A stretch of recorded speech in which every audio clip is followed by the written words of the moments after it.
It's all right. You comfortable? You all good? I'm fine. Good. So I'll just bring the mic. Hang on, just speak again. Just hear that mic. Is this okay? Yeah, can you tilt it a little bit closer to you? Actually, well. Should I just speak louder? Well, no, I'm probably a bit like this. I just want to know because then it's easier. I am going to end up leaning forward. Oh, perfect. Yeah, that's good. That sounds good. Okay, so I'm going to put this over here because I'm getting nervous. Because I know I'm just going to knock shit all over the place. As evidence from the picture of me with fucking coffee all over me I sent it to you earlier. What happened? I don't even know. I got to work and Howard got me a coffee and he got it and it was like spilling. And then I like spilled it a little bit more because it came in those little travel cup things. And then I was like, so I drank. I was like, yeah, I've got it under control. I'm not spilling anymore. And then fucking, I looked like an hour later, and there was a smudge on my brand new white polo shirt. Yeah, well, it was an interesting look. We got new stock in, so we've got a brand new we never had before. So the polo shirt was new. Yeah, so and you paired it with the waistcoat because you're edgy. Oh, because it looked weird with just like trousers on. I don't know why. It's weird for them to stock a polo shirt in general, I would say. Why? It's not really their vibe. They're trying something new, just going more sort of casual way because people are having less and less suits, you know. It's true. What have I done? So I'll go as a background noise. Don't know why.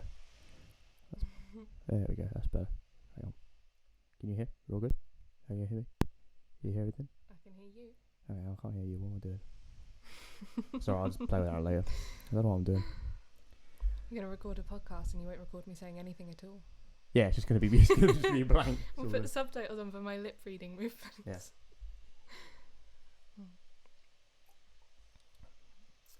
Yeah, you've done well. You've got me drinking alcohol again after... I got you drinking alcohol. You offered me the drink. 2 months, let's say. No, you walked home the other day and you texted me because you were tipsy. Oh yeah, that was with Matt, yeah. Alright, fine. Should be clear, it's another Matt and you're not talking about yourself in third person. I could be thinking about myself in third person. It's something you would do. It would be. So Matt got up this morning. Matt had a shower. Actually, Matt didn't have a shower. Dirty. Yeah, I know. Well, I had a shower last night, so it wasn't too bad. And it's nowhere near as bad with the heat wave for the last few days. True. You know how we get like, or not we, but you know how they get like hurricane, whatever. Do you have like names for heat waves as well? Do you reckon? No, but I saw a great, I think it was Kerry Godliman, did a thing on Mock the Week. She's a comedian. Ah. And she said we should name them like Sweaty Betty, That's Claggy Brenda. Are they all? the idea. Are they all female names? Probably not. We need to have some representation, Jess. We need to have some diversity. I was listening to this professor. Her name was Professor Anne Phillips on the Russell. Fuck's sake! Why I can't remember his name? I sent you a link about a few that I listened to. Russell Brand. Sorry, Russell. And she was saying that if we're going to embrace the full aspect and meaning of feminism, we need to apply that to the rights of animals, the rights of children, and there should be this stop referring to women above past puberty as girls. Oh my god, yeah. Yeah, because she said it's always been a bit weird for me when some people say girls. Because it's never boys. No, but then I was like, as soon as I heard it, I was like, yeah, that's what has been weirding me out for years when people say girls, because she's like, it should just be women or females. It shouldn't be girls because that's fucking predatory. Mind you, you've got lads, you've got guys, guys just seems to refer to all people. It does, yeah. Well, I call people guys, like as a group, and they're like, oh yeah, how you doing? You alright? Doesn't matter if it's male or female. The, slightly misogynist environment in which we live. But yeah, no, girls sounds creepy. It's real creepy. Creepy. I was like, that's such a good point. I get it. If you were hanging out with your mates and you're like, oh yeah, me and the girls are doing this, fine. But it's I suppose it's okay if you're referring to your female friends or your sisters. You would refer to as the girls. Yeah, I've heard you say that because it depends on the context. Whereas if it's like, oh, those lads like, oh yeah, I met a girl the other day. You're there like, no, I think that sounds alright. When is an example where it sounds weird then? When you don't have the familiarity, when there's like a distance and you're. Okay, I don't know where the line is. Let's pose a different question then. After what age does it sound weird if a member of our peer group said, oh, I met a girl the other day? Because we're 25, 26 right now. No, we're just 25, 20. Don't you fuck off. 4 days. 4 days. Yeah, you tried to make us sound older. Shut up. We're old enough. Don't speed it up. Jake's 26. He's not here. What, in this room? Jake? Yes, alright, fine. He's geographic further away. What the fuck is that static? What's going on?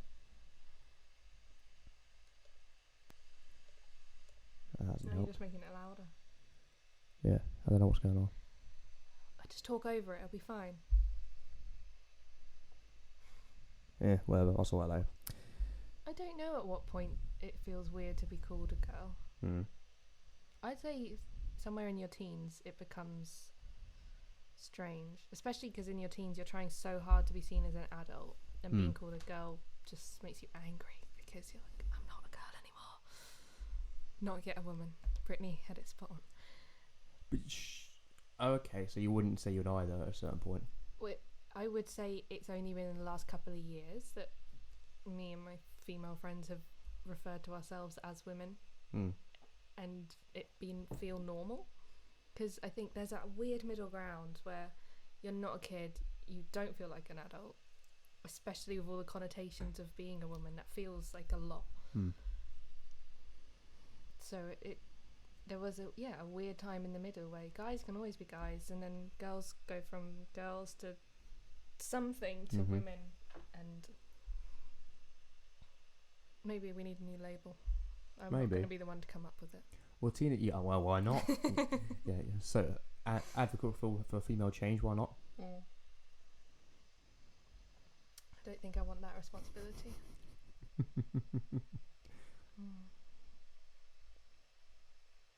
It's a weird question, though. Yeah, it was a very interesting point when I heard it. I was like, oh fuck yeah, that makes so much sense. It does make sense.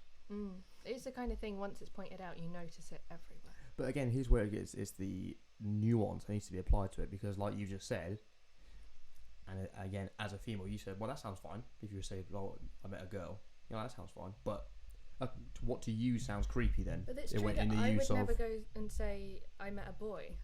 No, but what It sounds so young. Yeah, but what to you, like when I first brought this up a few minutes ago, you're like, yeah, I agree. But what to you then sounds weird? What's a weird use, or what's a creepy use for the word girl or town girl? I suppose it is having the distance. If someone you don't know refers to you, or you see someone referring to a girl or a group of girls, see, I can say it and it sounds fine. A group of women as girls. That's because you are one. You could be both. You could be both. Yeah. You're trans. Depends on the day. No, it doesn't work. Yeah, no, I think it must be something about the distance. So if you get a guy... You're having real issues today. I know, it's a technical difficulty. Yeah, it's bad. Cool. It's fine, you don't have to video me at all. Yeah, so if you had a man referring to a group of women he didn't know as girls, it would feel a bit... not predatory exactly. It's just weird. It's slightly just condescending. And it immediately makes you think he is not seeing those women as equals. I've been watching a great series, actually. It's on BBC One, called Mrs. America. Okay. So it's about the fight for the Equal Rights Amendment to be passed, and this was in the 70s. And it's primarily about the two groups of women who were for it and who were against it. Because a lot of women were against it because they had their place in the home, and that's what they were comfortable with, that's what they wanted, and they felt that this new Equal Rights Amendment, they didn't want to be equal to men. They didn't want to have to go out and work. They didn't want to have to be drafted if there was a war. Yeah. This is fascinating because ironically at the end of it, sorry. Spoilers, everyone. I mean, it's a historical event, so... You should bloody know it already. Well, we should also know it already. It is American. It's based in America. So we wouldn't necessarily know about it, but it should be more widely known. And at the end of it, you realise the women, or the main woman who was leading this charge against the Equal Rights Amendment, not that she wasn't living by what she said she believed in, it was she actually in the end did want more. She really wanted to be in politics, and she wanted to be seen equal to a man and have that voice. And like, it's ironic that she was fighting against this bill which really would have supported her. Mm-hmm. And it shines a light on... So basically this bill ended up, it needed to be ratified in 38 states, and it wasn't. And the last 3 states were ratified in the last 3 years. Like, it just had a 30-year break for some reason. So if I get this right, the Democrats control the House. They're the ones who said the deadline has passed, but it's okay. Like, it's ratified in all 38 states. Yeah. But the Senate is Republican, and they have basically said, oh, it's unlikely to go anywhere. So this Equal Rights Amendment has still not passed this year. Fucking That's hell. mad. That's fucking crazy. I forget what my original point was. No, don't know. I think it had so many instances of men just talking over women and assuming they could never know anything about politics or know what they really wanted or what was best for them. And it was just... And I'm watching this at the same time as reading... Remember I bought all those feminist books. Mm-hmm. Just coinciding, and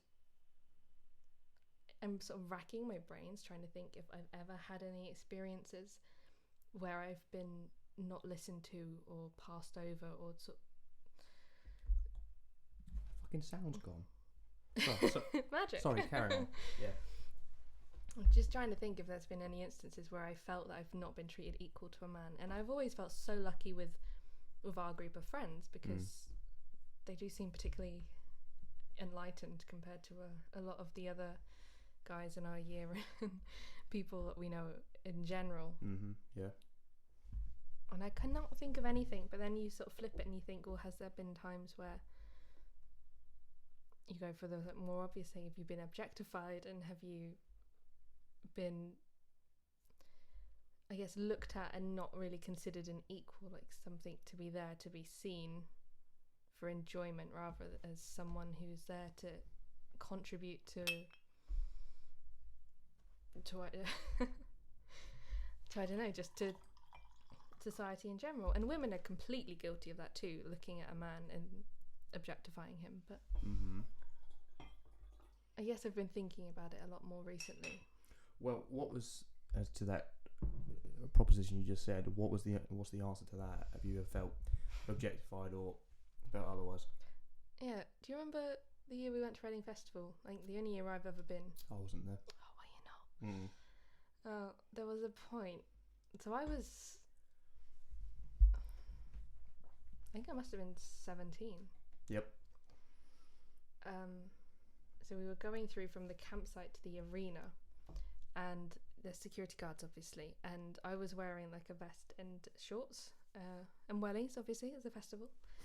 And I did, to be fair, have cereal bars like in my wellies because we weren't allowed to take food in, but everything was astronomical on the other side. And the security guard like made me stop and made me like turn around, and I was terrified. He thought I was smuggling something in, and what he was doing was looking at my ass while I was turning around.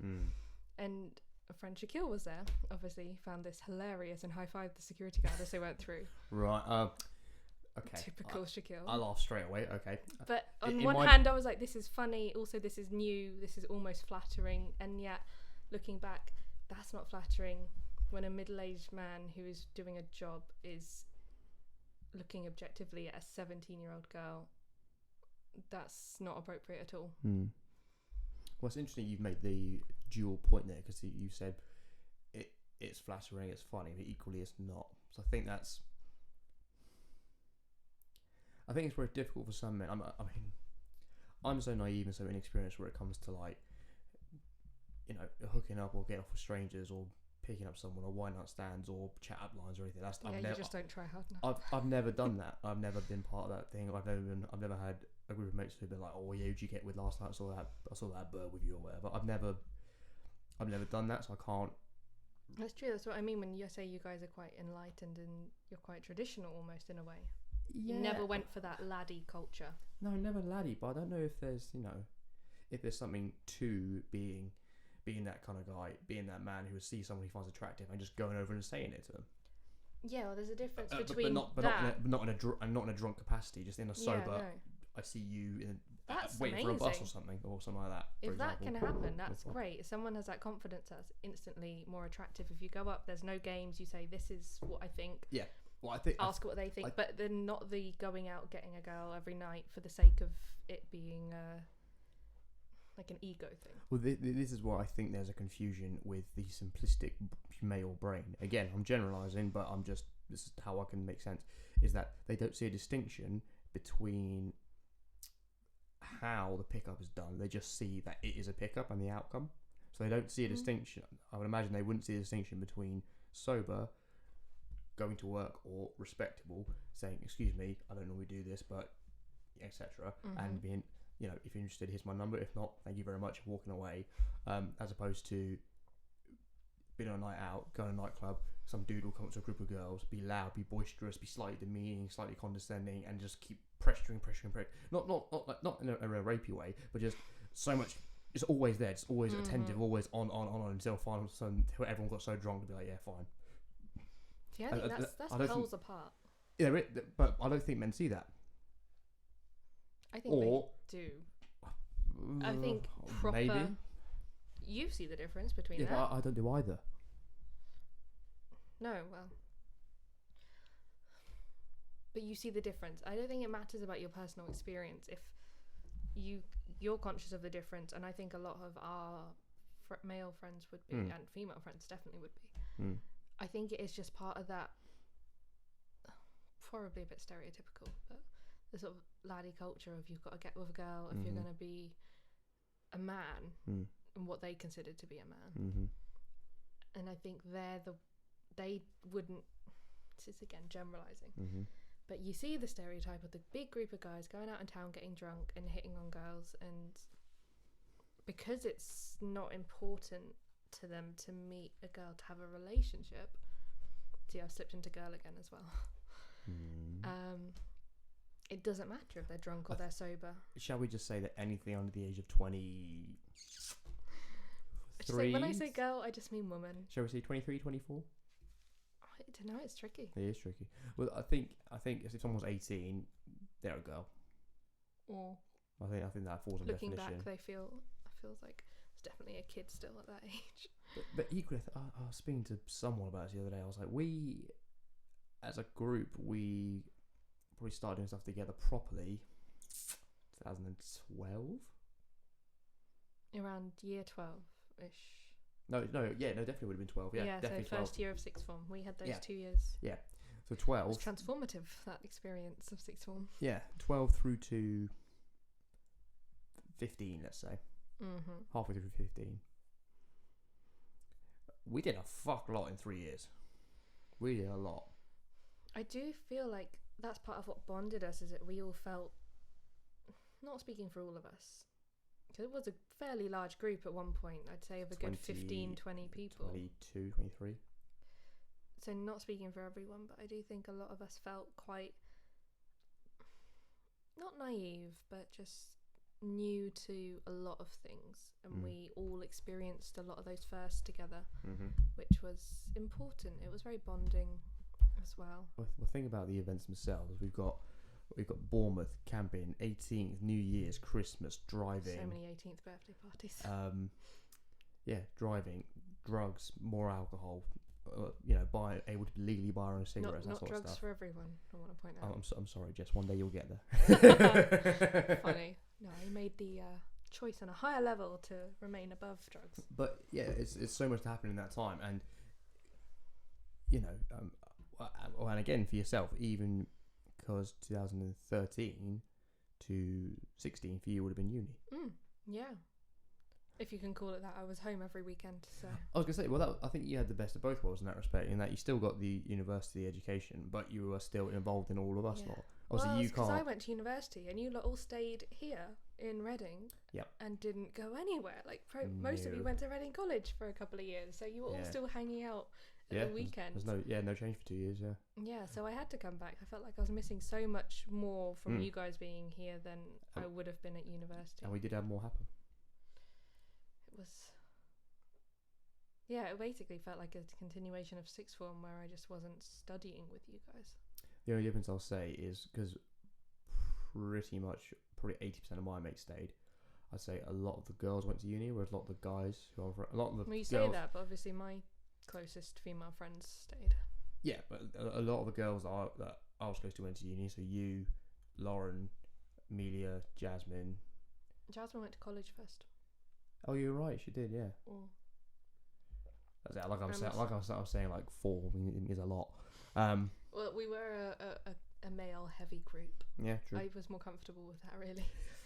My experiences of female friendship groups. We did not give a shit about diversity at that point. We were diverse. We were very diverse. I do think I gravitated towards we're the token 3 gingers.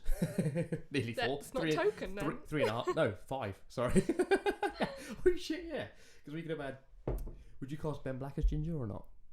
He classes himself as ginger. Okay, so whereas Ben Black probably do not. Ben Black, Ben Brown, Kirsty, Richard, Nathan. Whole 5 ginger people. Yeah, shocking. I know.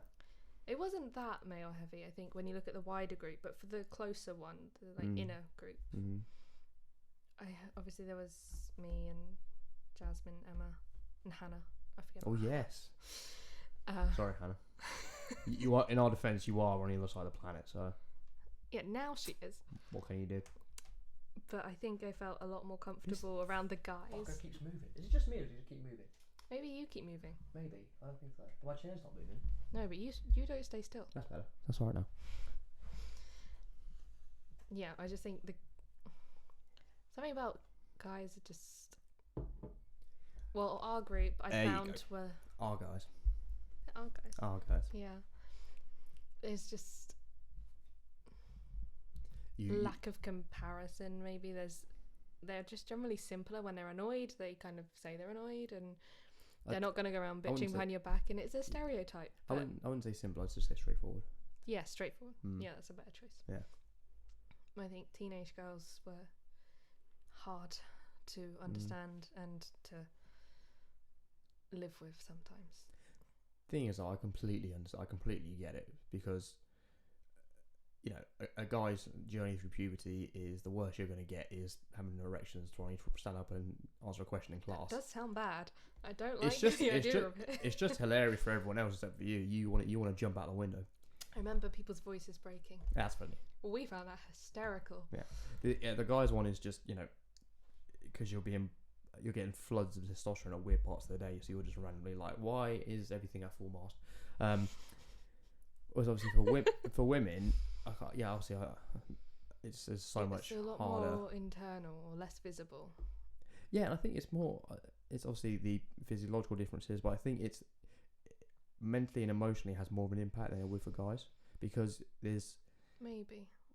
I think I'm just a man, and I am happy to be told wrong, but I can, from an external observer, I would have thought that would have been much more intense and much harder than just being a dude. I think it's true because you have a surge of hormonal changes which are working and prompting all these physiological changes, but once it's done you're a lot more settled. Yeah. And we have the big surge of changes that start everything else, and then we get it every month and it keeps going. Yeah. And it doesn't stop for so long. What was a quote I heard? It's a Big Bang episode where Howard he's been trying to help his mum with something, and he's using this cream that's got loads of estrogen in it, and he starts they play a lot of jokes and it was good, and his wife's like, why the hell are you being so annoying? And he's like, oh, I've got all this estrogen on my hands or whatever, and she's like, that's why you're being such a pain in the arse, because you've got this estrogen. He's like, hang on, you're full of estrogen, how come you're not like this? And she's like, I'm a woman, I've had years of riding the dragon. And I was like, it's a good way of putting it. It's a good way of putting it.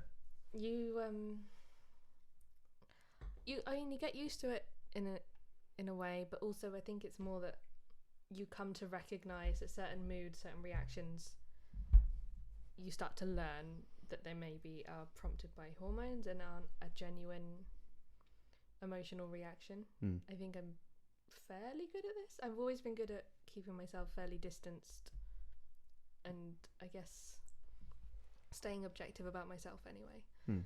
So it took a few years, but I learned when I feel really sad, or if I want to eat everything in sight, or if I'm getting so angry about tiny things, and if I'm feeling angry about men in general, then I know there's a cause for it, and it does happen at the same time, sort of every month. What do you mean you get angry at men in general? Oh, they just piss me off, man. What do we do? I think is that our mere existence? Kind of, yeah. Okay. Fair enough. As in. I do think I've grown out of it slightly. I used to get really annoyed about men in general not having to go through any of it. Yep. And for them to still walk around like they're fucking kings of the earth, which is a generalisation and mostly hormonal talk. But it's a fair point though. But I do think I saw there was a program on about how to handle pain, how to beat pain. So it was people with these chronic pain conditions, but they did an interesting comparison where they used, like, they put the pads on that give the electric shocks to mimic labour. Yeah, I've seen that.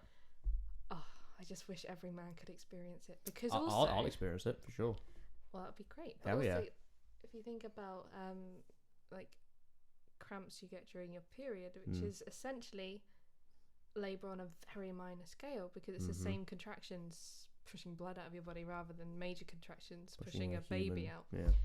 But it's the same thing, just on a minor level, and I would really love men to understand that it is genuinely uncomfortable and painful for people, especially if they've got like other complicating issues. Yeah, I mean, imagine endometriosis. If guys could understand that it's like someone's taken this bad mood and put it on you, and you don't have a choice, and there's no reason for it. Yeah. You're just so angry. But like, sometimes I get so frustrated by the littlest things. Like, I'm planning to have a bath. I haven't told anyone I'm going to have a bath. And then someone goes in and has a shower before I can go in there, and I'm standing outside the bathroom, like, crying. Like, I'm so frustrated. But they didn't know. It's not their fault. Also, living with 3 women, we might all be like that at the same time. It's probably a fun household. Well, welcome to my home. True. You're just a participant, whereas I'm just a audience member. Yeah, and everything you do will be wrong at certain times of the month for everyone in your family, I imagine. They're probably just better at dealing with it. I don't know. Either I'm extremely oblivious, or they deal with it in a certain way. I think you might be oblivious. Could be. I think you probably write things off as a bad mood, which are probably more hormonal in nature. Well, is it better to treat it like that, as opposed to being like, I don't know, it depends. As opposed to being the typical film thing, or like, yeah, she's on a period, leave her alone kind of thing. It's not about leaving her alone, it's understanding that we probably don't want to feel like that. I think if you write it off as a bad mood and you're not taking it personally, that's fine. If you're writing it off, oh, she's in a bad mood, really annoyed about this now, and then you sort of bring it up again and try and deal with it, that's just, it's not helpful, because it feels like it's not us sometimes. So I didn't expect the conversation to take this turn exactly. And you go through all the feminine issues. Yeah, that's why. So just tell me, why shouldn't you wipe from back to front? I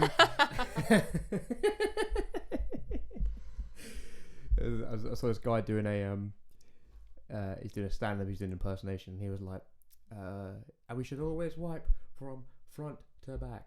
And he's like, well, where is it back to front? Front to back? That's right, back to front's a little bit messy. Oh. Sorry. Kind of lowered the tone there, everyone, my bad. Every time. That's what I'm here for, it's my charm. But you see what I mean by you don't need any questions to come into. Because we've done... That's true. Half an hour already. I did question whether you needed a prompt. Well, some do. Some that I've listened to, they do. But most of the time, they end up like halfway through being like, I haven't even looked at my notes yet. Well, I think if you're interviewing someone, and it's someone who's got, I don't know, a career or something you want to know about, then you would have questions. But you know me quite well, so it's not. Yeah, it's not. So anything you don't know about. It's not an interview, unless. So Jess, what can you bring to the table? Yeah, it's not an interview. It's just a chat. But it's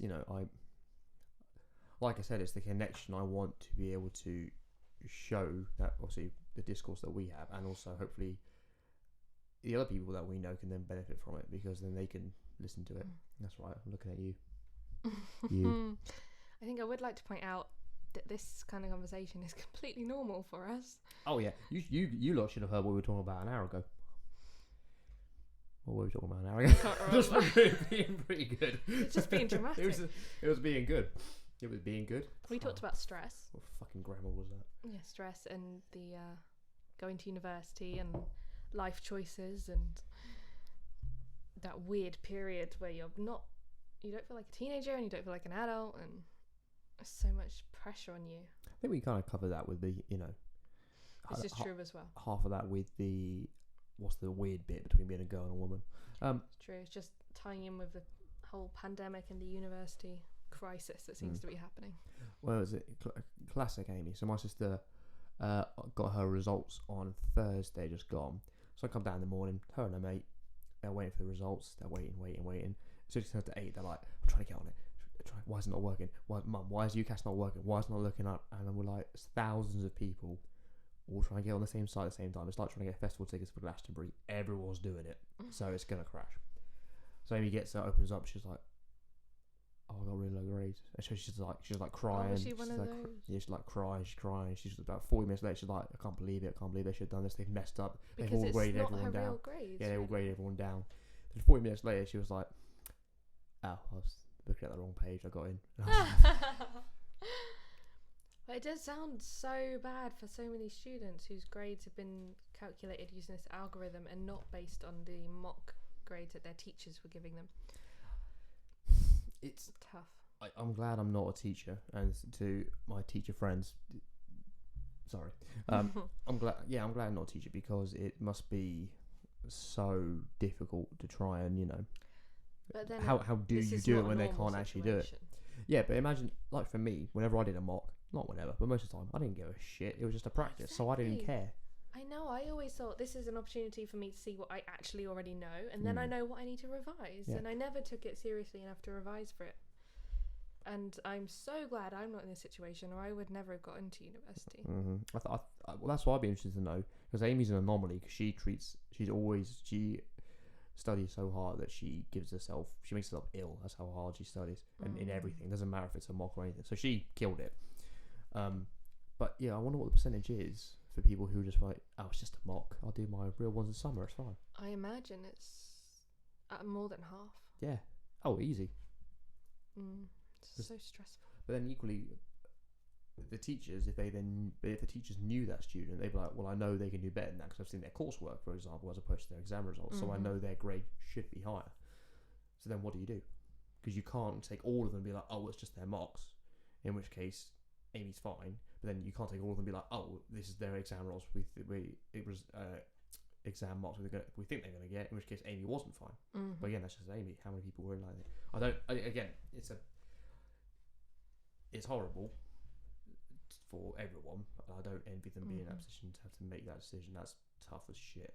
But they're so vocal about it, and I think that even a few years ago, if that was us, maybe we wouldn't have been as publicly vocal. But I think the whole concept of campaigning and protesting is a lot more common now. And I don't know, I mean, it's sad that it's needed, but in a way I think that's kind of amazing that people do not just sit back and let it happen. And if they're protesting for something very important, which this is, and for them, I mean, sorry for any uni students listening, but I don't think my degree was worth the money I paid for it. I didn't go to uni, so I mean, just to be protesting for this, because it feels so massive. I remember getting my results, checking them in bed when I woke up, and I was praying, because my first choice was in London, obviously, which meant I would be at a good distance to travel back and forth. My second choice, which was a gorgeous place, it was in Chester. It was really beautiful, but that's a 3.5-4 hour drive, probably a 5 or 6 hour train journey.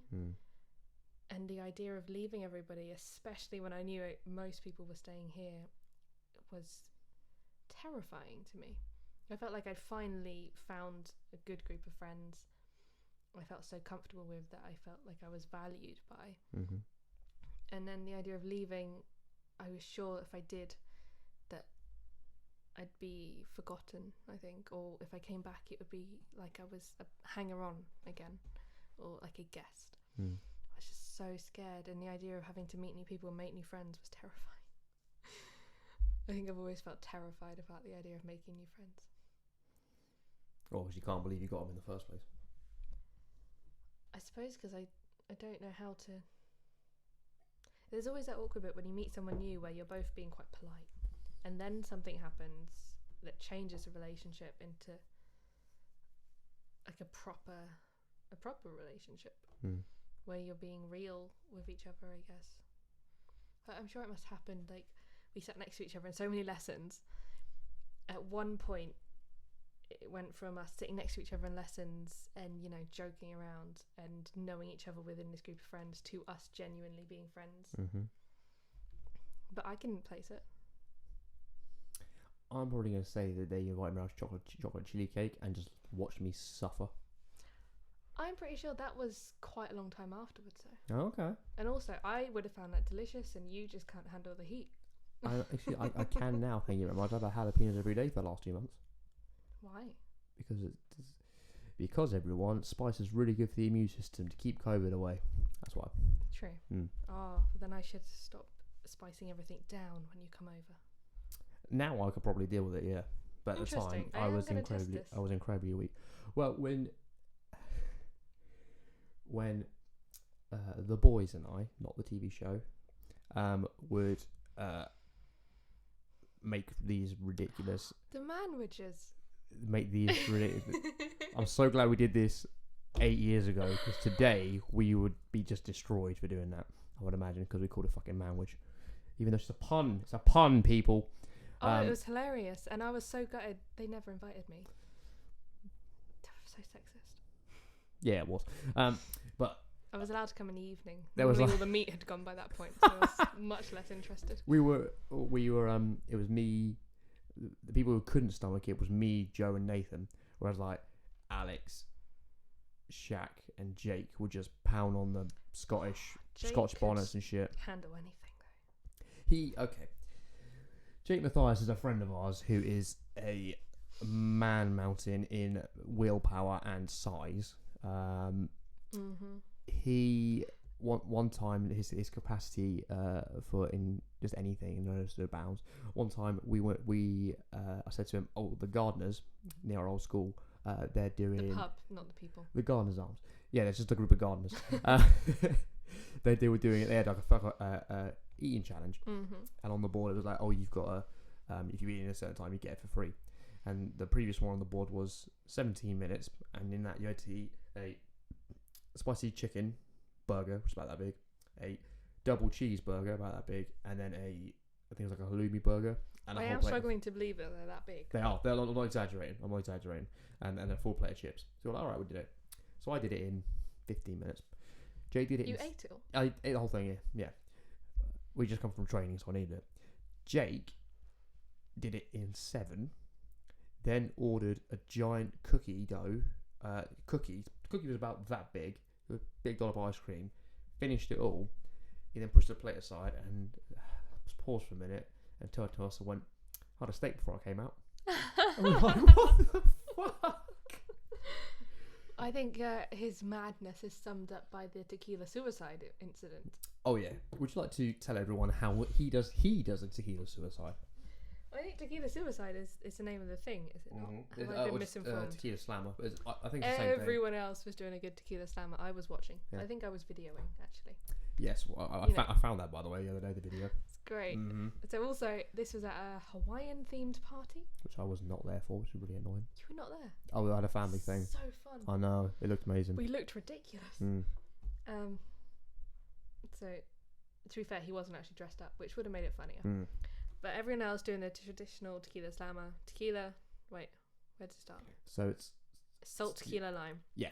So he licked the salt, he drank the tequila, and the lime went straight into his eyes, under his glasses as well. Yeah, and he screamed. He popped them up to go like that, yeah. He screamed, and we were just so in shock, and it was so funny and so stupid. Why would you do that? Yeah. But then he's always taken on the challenges. Like he bought me a yard of ale, like the big plastic thing, for my 18th. And I don't think I ever used it. And then I took it to a barbecue around his house, which was a messy barbecue.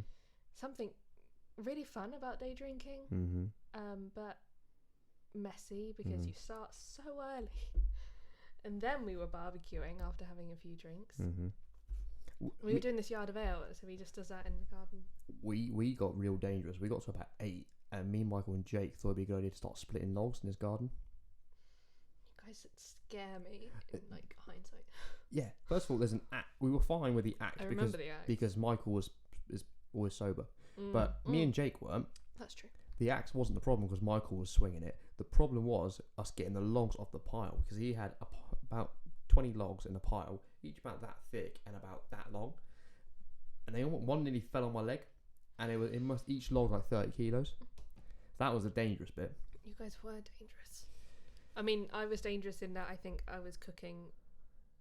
I think I was only. No, I probably did cook for the group at one point. We were barbecuing and there was too much food to go on the barbecue, so me and Jasmine ended up in the kitchen, like pan frying. Primarily steak, and I really don't know why we had steak, but I assume I bought it because my dad was a butcher. And I do remember I cooked my own steak, and in my head I'd been cooking it for 8 minutes. Probably wasn't the case because I took a bite and it was practically raw.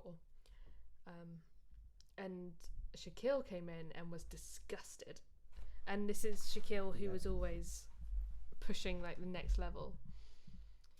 And in a way, I kind of thought he'd be impressed by this. What? Because you'd met his madness. Yeah, and like you have your manwish days with your bacon wrapped beef joints or whatever you cooked. We made a bacon lattice. Yes. It was rather pretty. It was unnecessary. Okay. I didn't get invited. All I'm going to say is the night of 5 vodkas. That's all I'm going to say. About? Might not have done the manwish days, but we had 8 days in a row of where we could do what we wanted. Oh, where I was lucky enough that you invited me. You mean it wasn't just a man only? I said everyone could stay around my house for a week is what I said. Thank you very much. You did, which is your own fault. And Ollie took me up on it. He fucking moved in. He lived quite far away. Yeah, but I mean, like, he turned up, like, opened the door, like, Friday evening, and he's turned up. He's got like duvets and pillows and shit under his arms. I was like, yeah, there you go, mate. But he's like you though, like you say something. He stacked my kitchen up to the ceiling of cereal boxes. I love Ollie. He's so prepared. Yeah, that was a fucking good week. That was a good laugh. It was a mad week. Halloween was a... Halloween week. I think the day we started was... No, the Saturday we started was Halloween. Yes, because I remember carving the pumpkin with Nathan, and we just about managed. But then we didn't have a tea light, so what we did was attempt to start a mini bonfire inside of pumpkin. Yes. And it was raining. It was good. There's no point. I do remember, and I'm going to protect this person's identity. That's actually the 5 vodkas night, that was. No. It's later in the week with 5 vodkas. No, I don't think we carved the pumpkin on Halloween. We had pumpkins left over, so we carved more than one. It was probably the Tuesday or Wednesday. It was the night of 5 vodkas. It's Tuesday and Wednesday was 5 vodkas. So the first night was Friday night, and we just dicked around. Saturday night was Halloween, so we'd gone to a friend's house. I'm going to protect their identity as to who that was. That was fun, and we came back and... The reason I'm protecting their identity is that they invited us round, and then we stole half the party and went back to mine. To be fair, half the party was us. I know, I felt bad. But we were leaving in 2s and 3s. But I had people like... Didn't she come? Yeah, she did in the end, yeah. She didn't turn up. But there's people like halfway through going on, where are they going? And I'd be like, it was just... they're going up the road. More relaxed at yours. There was no supervision. It was. I think that's the point. I think it's because. And also we changed out of costumes that were a bit uncomfortable. Yeah, I think that's the point. It's because their parents were there, so we couldn't really do a lot, and there was a lot of people for the space. Yeah. Yeah, but like people who like we didn't really hang out. We were like, "Where are you guys going?" We're like, "Oh, we're going up here." And like, "Oh, can we go?" We're like, "Yeah, sure." Oh god, it was so much fun, and you always had the best kitchen for parties. Fuck yeah, man. Just there's 2 songs that remind me. I'm gonna say one is it's either I'm gonna say Naive is one of them. No, it was Ula. Bollocks, that's my other choice. Fuck, I knew it was a Kooks. That dancing around the island in your kitchen singing Ula was oh god, such a moment that pretty much summed up everything good about sixth form for me. Hell yeah, that week was. That was one of the best nights we've ever had. The Friday that we were gonna break up for half term, everyone had finished their class, but I had to go to my fucking English teacher and hand in a paper I had to go get my feedback. Someone else was in front of me. They were taking ages getting out their response and everything. I was like, I could literally see people out the window waiting for me. There's like 12 of them. I'm like, give me shit. And so she's like, teacher was it? Tree Trunks. Who? Tree Trunks. You mean Mrs. Robertson? Yeah. That's mean. She's had huge thighs, man. That's objectifying. Oh my god. No, it's cool. It's an observational fact. She was very tall, and it just she was more pear shaped. Yeah, but that's true. Wouldn't on a shorter person you would not have said that. True. She was very lovely. I'm gonna say true. She was very mean to me. That's because I was. Yeah, she actually consistently called me by the wrong name. Yeah. I liked her anyway. She's very mean to me. But yeah, that's probably. To be fair, I probably deserved it. Probably did. Probably. Not every teacher can be McNally. No. Did McNally ever have a problem with me? We had a problem with her at one point. Oh, we hated her to begin with, and then afterwards we wouldn't hear about. We wouldn't hear a bad word about her. My mum always said that when I said, "Oh, we hate our English teacher. She's new. She expects so much. She's so mean. She graded me a D." And my mum was like, "She's expecting a lot from you, and it's gonna make you all better." And it did. Fucking did. And it weeded out the weak from the chaff, or the weak from the strong. I thought the chaff was what you don't want. Chaff is the part you don't want. You want the wheat. Oh, I'm saying weak from the chaff. I'm combining two phrases. Weak from the strong. Yeah, the weak from the chaff. So, the shit from the shit. Okay, yeah. She was just transformative, I think, for us. Exceptional. Truly exceptional. Mm-hmm. And it was always funny because the people who always bitched about her never had her as a teacher. Yeah, I think we just seemed to hate her, and then we loved her so much. She was such a good teacher. Because it was GCSE second year. I think it was second year. We didn't have her for long, and then we had her at sixth form. Yeah, so second year we had her because we done. I'm trying to think actually. Don't think too hard. No, because that was when we were over in the temporary buildings. Was it?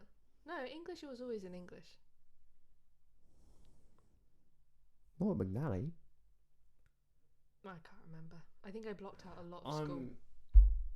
Yeah, no, definitely. No, you're right. It was second year because I had in that room. So you come into school, you got that building along the left before the gym. I think they mainly used it for maths. Yeah, so I had maths in the room on the left. I had English in the room on the right. Oh. And then I had psychology the year after building up there. Yeah. Because it was definitely second year we had her because I was because the year before that I didn't have Selwood. I had the Australian lady. Mhm. I can't remember. Yeah. Because I definitely second year. Because second year is when me and Joe spent every Friday with our maths teacher, just trying to get better. Trying to what? Sorry. Trying to get better. So we spent an hour after school every Friday with her, just trying to get better. Who was your maths teacher? I can't remember. I want to say it's some. In my head, it was like a really crazy name, but I think it's like Jones or something. I can't remember. She was. Oh, that's sweet. She was. Dedication. Yeah, well, we needed it. I mean, because we both just about scraped through on first year, and then we just turned to each other. We were like, we need help. So we're like, yeah. So Friday, cool. So we just said, can we have extra help after Friday? She was like, yeah, of course you can. That's good. That is nice. Now the little bonding thing with me and Stevie, you know. I remember when we went to secondary school, the most exciting thing about the building was that it had steps. It had a second story. I know. And that we called the teachers Miss and Sir. We called the men Sir, the male teachers Sir. What the hell did you call your primary teachers? We had to call them Mrs. Robson. Oh, so you didn't have to say the second name. You just say Miss. Yeah. Sir. Yeah, good point, yeah. So strange. I loved it. That's like sixth form because you get these teachers you've known for 5 years. Like I know, that was such a lovely... The battle axe that was Miss Dunn. You get to... She adored our year, secretly. I worked out what her thing was once we got into year 11 because she was helping us out. They were like, oh, we're supposed to have what's his face, but he's off, so we got Miss Dunn. And we were like, oh fuck, here we go. She comes in and she's lovely. She's like your grandma. She's looking after you. Treats you real strict when you're younger, so exactly. that you're better behaved when you're older. Exactly. Year 7 and 8, she's just scared the shit out of you, and then after that, she loves you. It's so clever. To be fair, I think our year had a lot of troublemakers, but barring a few, the troublemakers were generally quite nice. Oh yeah, they just got bored. they had a short attention span. There was a few who I will stick with. Will say are just nasty people. Just a couple. Male or female? Mixture. Yeah, agreed. But yeah, for the most part, our troublemakers were more like clowns. Yeah. And because they were sort of scared of it, I think from the early years, they knew not to push it. So there was actually a really nice relationship there. Yeah, it was good. It was good. It was funny, and it just felt they treated you so much more as an equal. There's something about wearing your own clothes to school as well. Oh, I loved it. I remember Tom was talking about his English teacher would turn up on a Tuesday and just be like, everyone would be there. He'd turn up and be like, right, I'm really hungover, so here's the plan. You lot, he's like, you two go to the library, pretend you're working. You two go to the canteen, pretend you're working. Tom, take him, go to the shops, get me a baguette and some paracetamol. He's like, here's the money. He's like, all right, see you in a bit. It was so good. Oh, I loved it. There were people like Mr. Hubert, maths teacher, was legend. But oh my god, do you remember Tom Maroney? Proper joker. How could I forget? Would come in. We had our maths lesson with Mr. Hubert, one of them. Yeah. Straight after lunch. So Tom lived quite near school, and he'd go home for lunch. Yeah. And just so many times. One time he came in late because he'd been having a bath. Yes. Yeah. He always told me about his bath. And one time he came in with an actual plate, like a paper plate with some pasta and like a quarter of a roast chicken on the bone still, and just sit there eating. And Mr. Hubert sort of looked at him and just like, okay then, and just carried on teaching, thinking, is there any point in making this an issue? That's what I love about Tom. He just do shit like, and what? He cracked me up. I sat next to him. I think I must have been sat with Jasmine as well, next to him and Dan Hughes, back in science in year 9, and they were so funny. Yeah. And it's gonna be weird if I mention him on this podcast, but I can understand why Jasmine liked him from those lessons. Oh, he's fucking hilarious. They were together for a long time after that, actually. But yeah, so funny. Like, proper cracked me up. I don't think I remembered a single thing from the science lesson, but I loved going there because they was just hilarious. Well, do you want to hear what my biology class consisted of? Do you want to hear who my table was for sure. Biology A level? So my biology A level was Kirsty, me, Joe, Kyle. That's stupid. Who put you guys together? They didn't give a shit. I think Dewhurst did it just to amuse himself. He didn't give a fuck. Also, they don't care about. Okay, once you get to that point, no, they don't care where you sit. You can sit at the front one lesson, you can sit at the back the other. They don't care. There's no seating plan. And it was obviously I failed biology. Obviously, bless Kirsty, she's trying her hardest next to me. I've got these two knuckleheads. Yeah, you really should have focused on Kirsty and not the others. I tried to shield her, but I knew I was going to fail. I'm not taking you down with me. Kyle was just he used to sit next to Emma in one of our maths lessons. Oh my god. And there was genuinely never anything done. They are so bad. But also this one particular lesson I remember, there was two. One, I remember they were sharing earphones and they were listening to Skrillex. And so we're all working in silence, and then all of a sudden we can sort of hear bang around. Yeah. We're like, what is that coming from? And they're oblivious, and we're all just looking around. Yeah. And the other lesson, Emma is asking our teacher, who was getting increasingly frustrated, she was asking her, like, why this worked out as a way, like, whatever it was. But she kept asking, but why does it do this? Why does it do this? And obviously that's Emma being very sincere and wanting to get to the root of the problem. Curious, yeah. Kyle is seeing as she's asking, but why miss? But why miss? But why miss? Yeah, he's like, oh, this is great. Killing himself and just contributing every now and then in the least helpful way. Yeah. And we're just sitting here thinking, we don't need to be in this room, but this is top class entertainment. We're not learning a single thing. No. Yep. Kyle spent a biology lesson walking around with a textbook recreating the scene from Life of Brian when the monks flagellate themselves. So he just smack himself in the face with a book every 5 seconds. I've not seen Life of Brian, but I can imagine Kyle doing that. I know, add it to the list. Dude, Monty Python. To be fair, I can't talk. I told Al at work that when I haven't It's not a Red Dwarf or Faulty Towers, and he was like, we can't be friends anymore. You're just listing things I haven't seen. MASH, Cheers. Cheers. You said cheers, didn't you? Yeah, what do you think? What do you think I said, Jess? Never mind. Jess, what do you think I said? Audience, what do you think? What did it sound like I said instead of cheers, huh? Listen to it back. Say it real quick. Say it with a slur. I've not seen any of those. Basically. Cheers. Better. Enunciation. What difference do you reckon it would make if I didn't speak with an Reading accent? If I spoke with... What is a Reading accent? I think I am a Reading accent. I've got a slight glottal stop and I don't have received pronunciation. See, that's always so strange to me because I've always spoken with proper received pronunciation. Okay, you tell me if you can notice the difference. I believe it will be more explicit and pronounce every consonant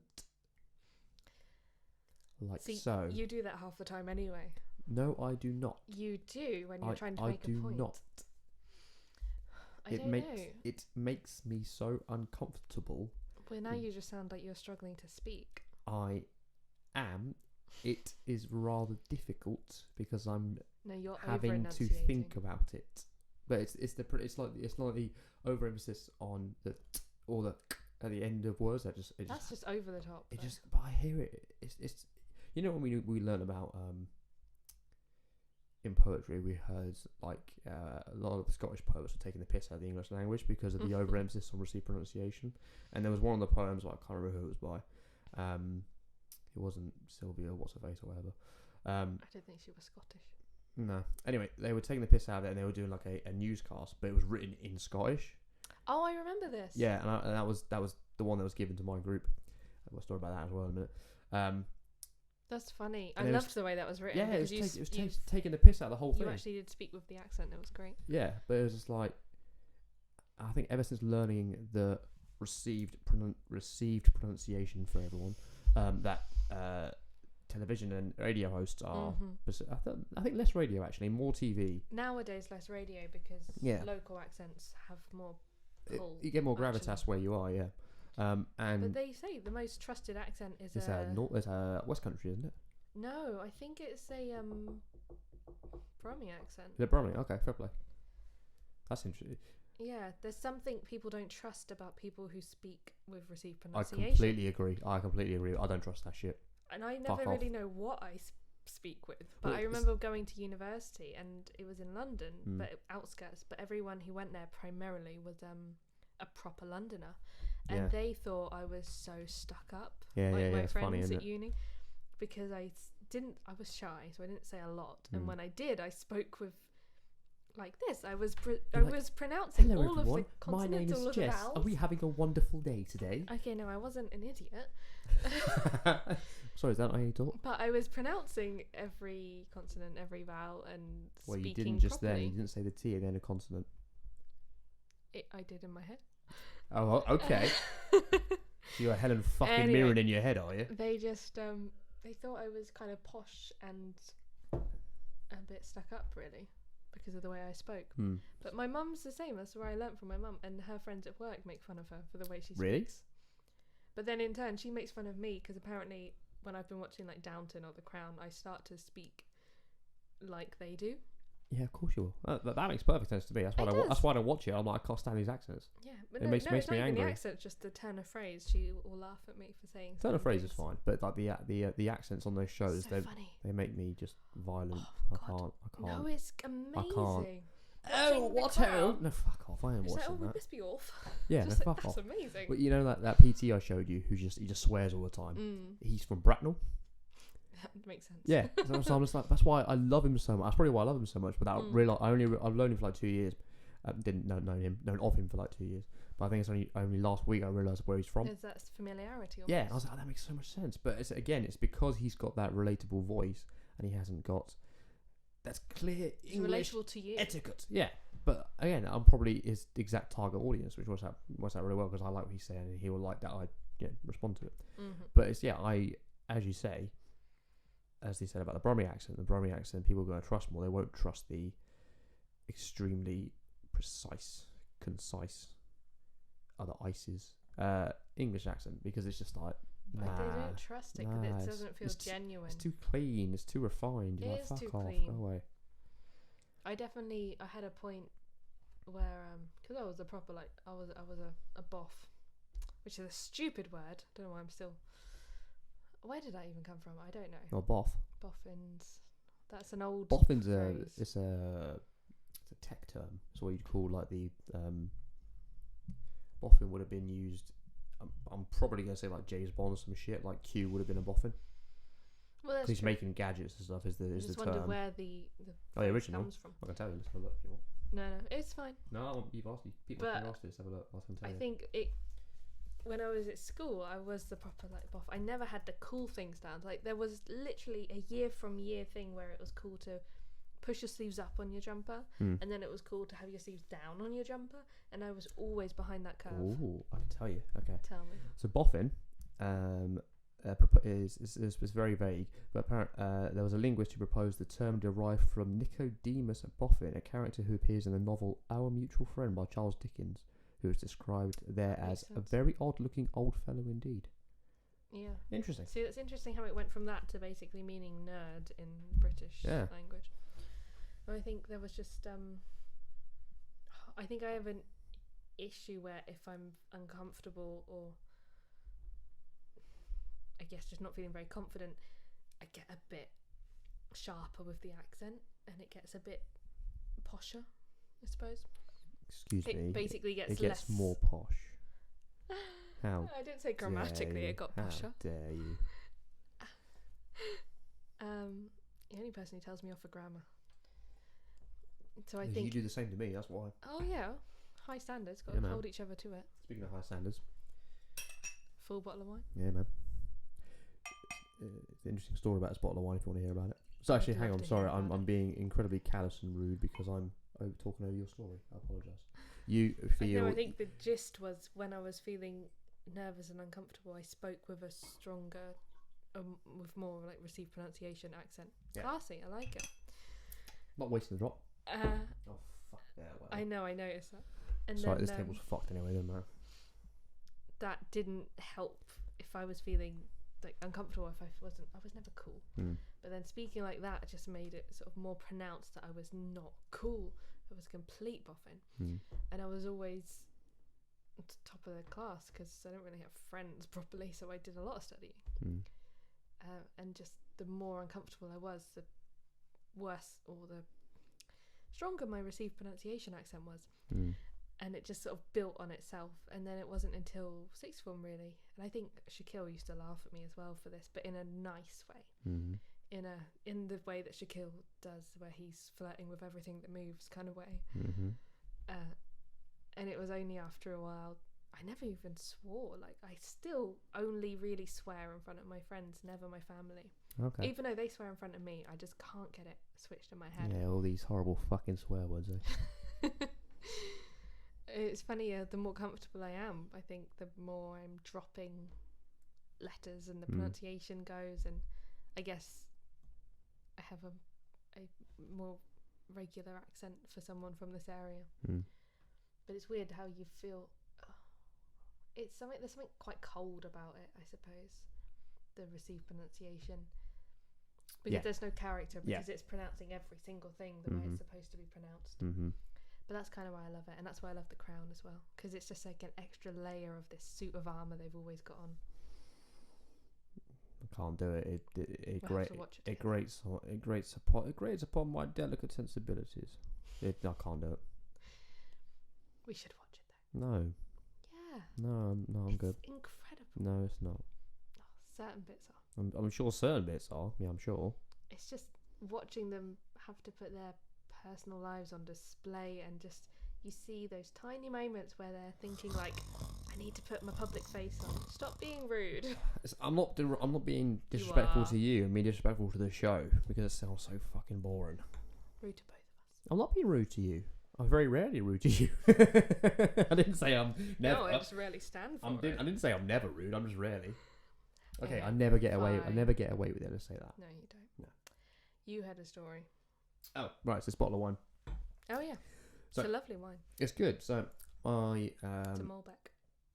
my area manager came to my store 2 days ago, and one of my colleagues had done superlative work. So he was like, said to me, "What wine did you like?" And I was like, let me try to remember, because a year or two ago, that same colleague paid for dinner for all of us, and so the next day I bought him a red and a white to say thank you. So I didn't know what he liked.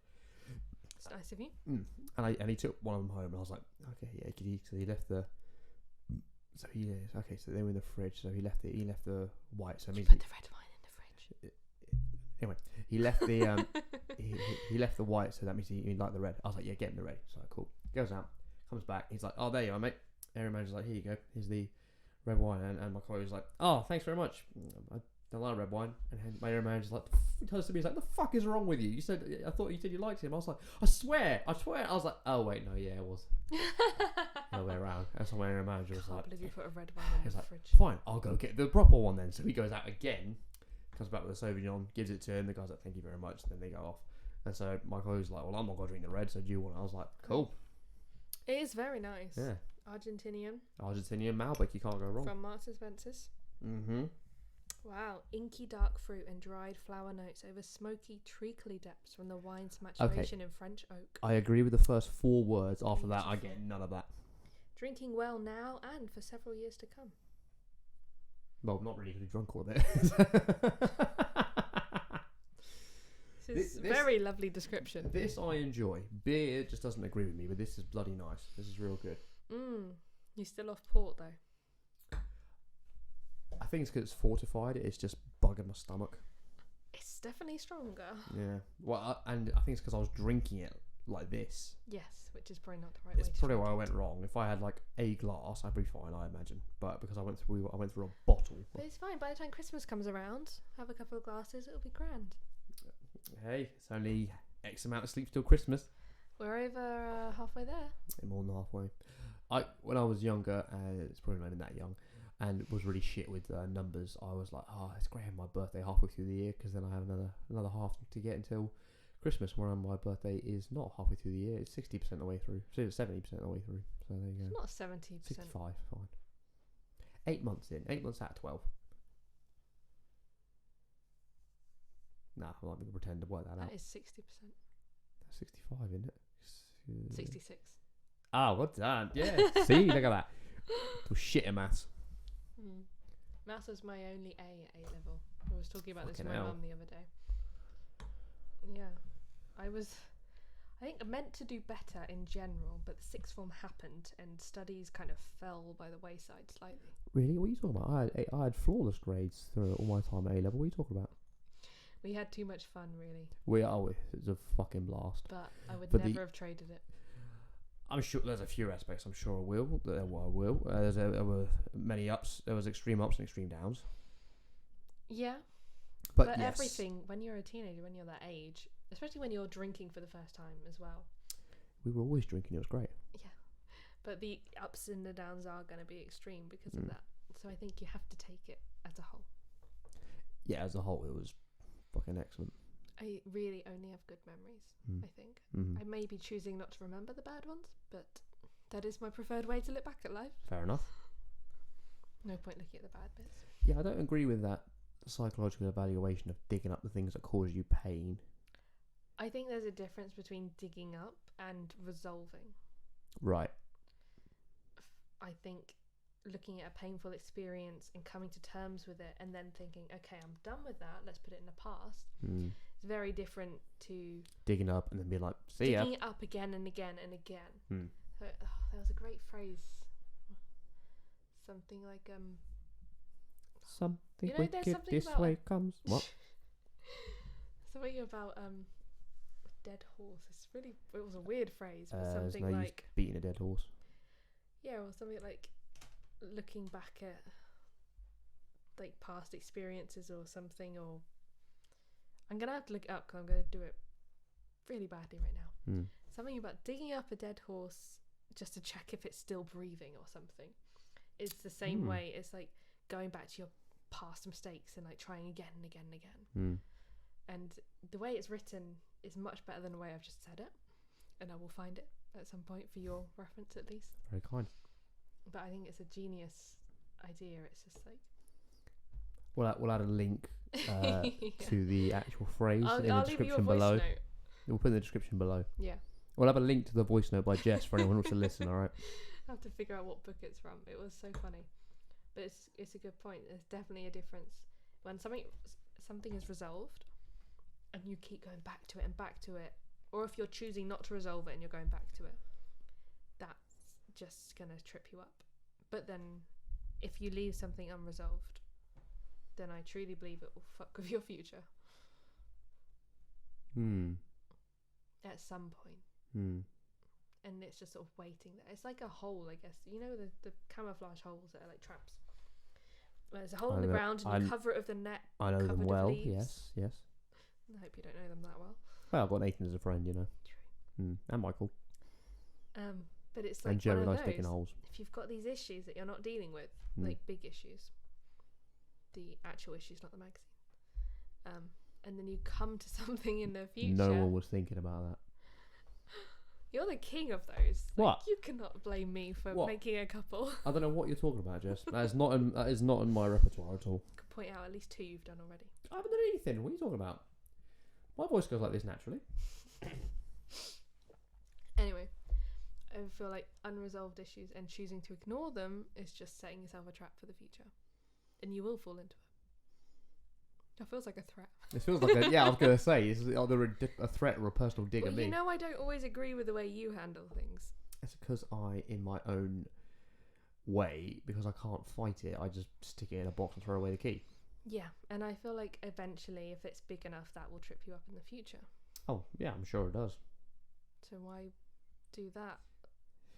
Why not sort it out now?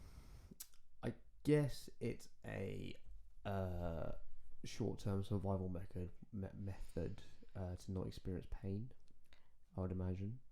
I think I might have a very strong view of this because I feel like if my dad had a lot of bad things happen to him growing up, and I think if he had resolved even half of them at the time, he wouldn't have ended up such a mess of a person that he became. Right.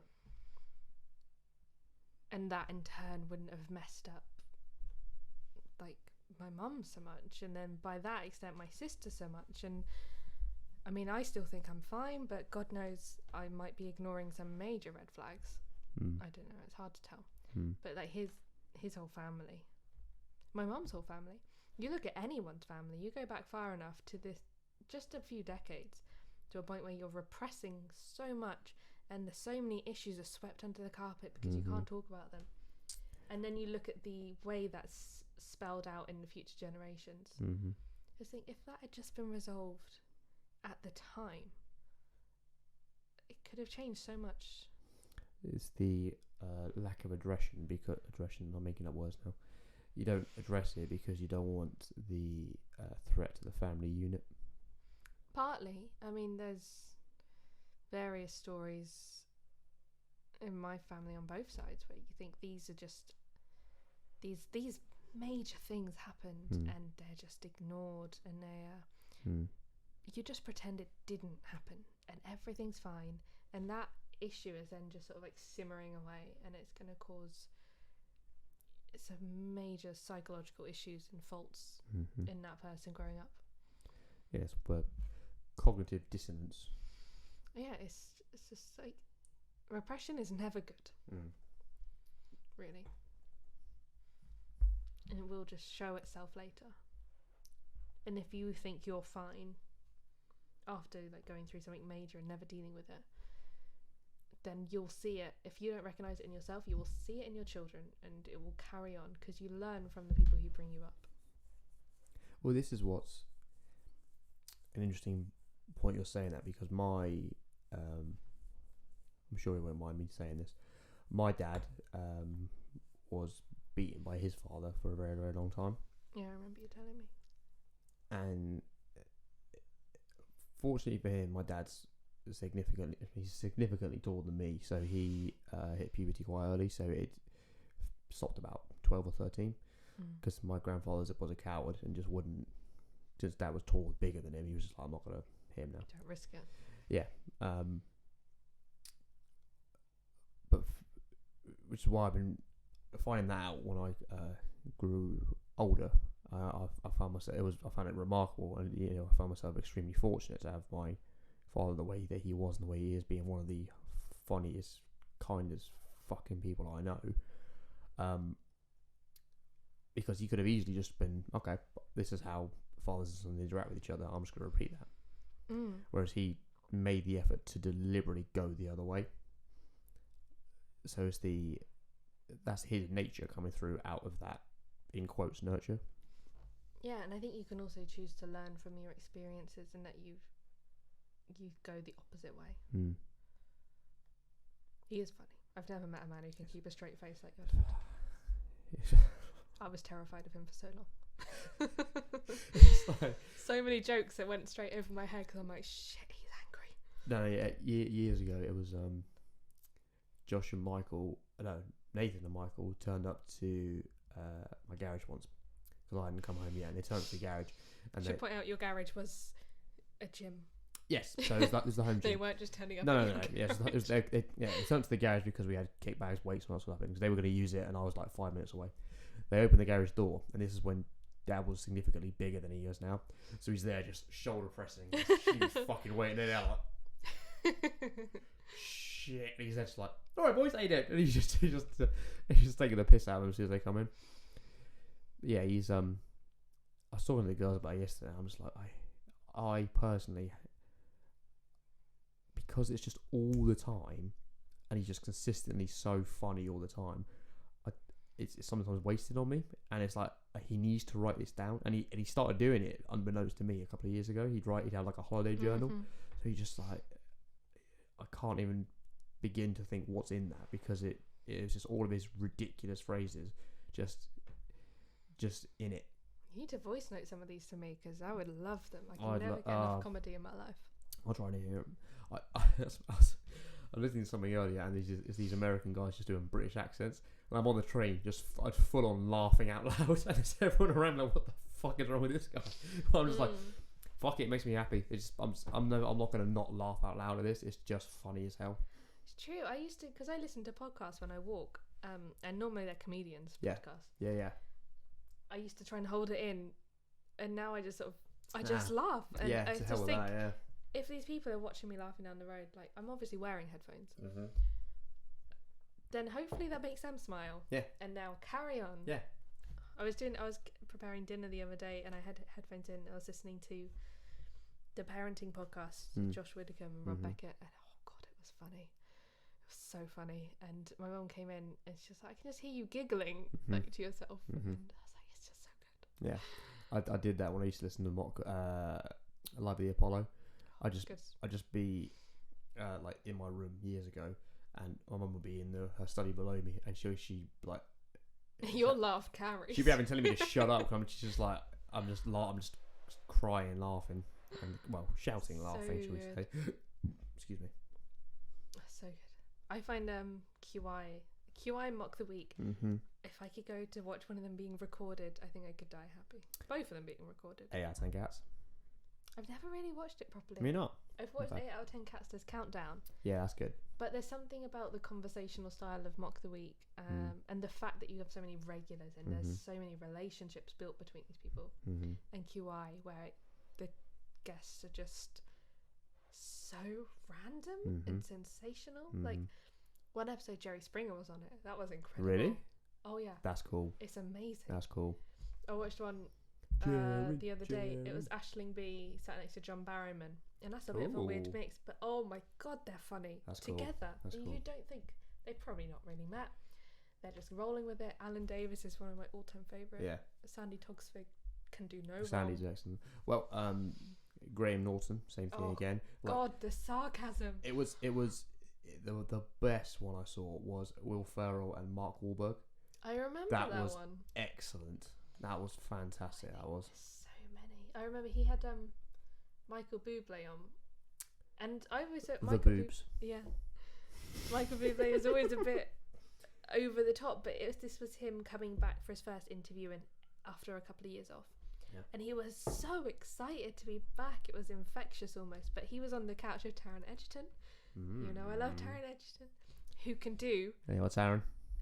You listening? Incredible impression of Michael Bublé. Really? You know the way he's in Rocket Man, he can do Elton John. Oh, of course, yeah. He can do Michael Bublé. It was just like, that's mad. They were doing it next to each other, like, I can't tell which one's which. Yeah, he's annoying how talented he is. I know. It's like him and Kate. So dishy. Oh, no, I was going to say... He is dishy. Yeah, he's beautiful. Yeah, he is. I was going to say he's so humble about it. Well, it's like him and Tom Holland and KJ Apa. Oh, Tom Holland is funny. Tom Holland is like an Olympic level gymnast.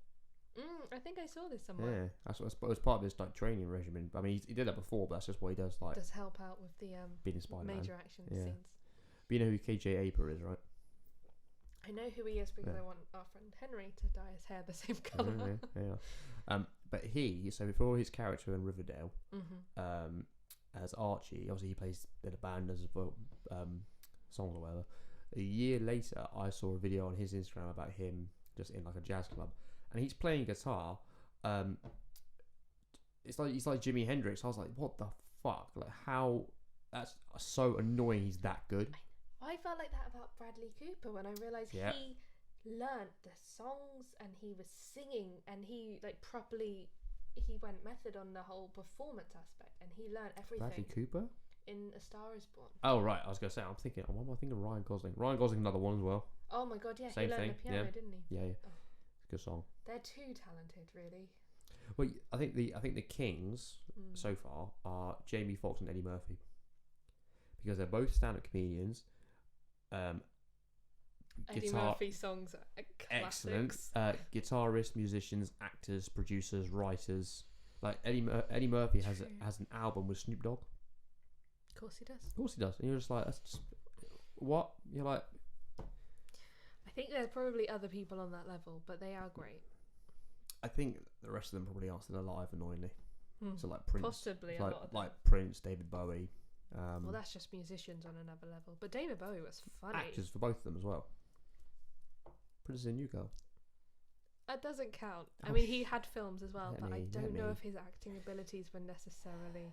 Also, when New Girl Prince was playing himself, definitely doesn't count. Definitely. I just love that scene. They just have an argument. They turn around and he's there just like...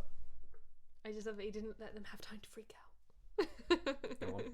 Yeah, they're like, what? Continue. He just stood there like...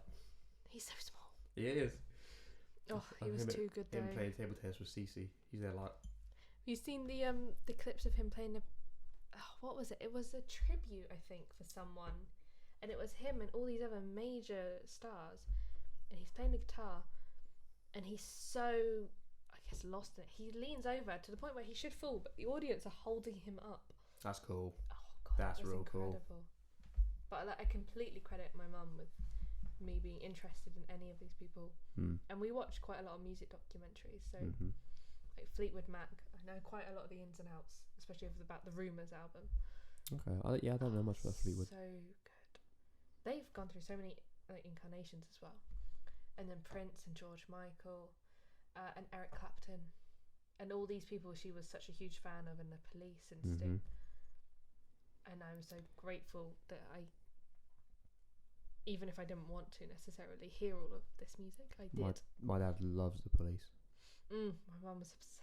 And when I got my first car, my little old Vauxhall Corsa, it still had a cassette player. So I would drive around listening to my mum's tapes. So Sting, there was a lot of the Police. There was Madonna. There was Michael Jackson. Madonna ones were actually really great. Michael Jackson, when it was allowed to listen to Michael Jackson. We're allowed to listen to Michael Jackson. Although it's a bit of an iffy one because people have issues of listening to Chris Brown. I'm being facetious. Oh, fuck off. Like, that's fine. I know. I never really know. The Chris Brown thing is they were both as bad as each other, so leave it. Not necessarily. Go on. I will say that neither of us were there. And retaliation, I think, is not the same as starting it. And it depends.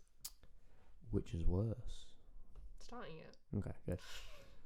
If you hit me, I'm hitting back. I'm not hitting you out the blue. I was going to say, what is the...